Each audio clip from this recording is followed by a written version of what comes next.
थोड्याच वेळात सभा सुरू होते. काय झालं होतं मागील काही दिवसापासून म्हणजे तुम्ही सातारा नगरपालिका निवडणुकीपासून सतत सातत्याने वरिष्ठ जे पदाधिकारी आहेत आमचे सातारा जिल्ह्यातले त्यांच्यावर काय विचार न घेता ॲक्च्युली मला सरकारचं आपल्या पक्षाचं पद आहे माझ्याकडे शहरप्रमुख म्हणजे पक्षामध्ये यजमान असतो सातारा शहरामध्ये.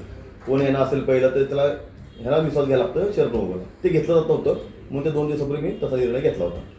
आणि दुसरी एक अशा बातम्या ऐकायला मिळतात की काही पक्षांतर्गत काय वाद किंवा कोणाशी काही खटके अशा पद्धतीच्या बातम्या येत आहेत.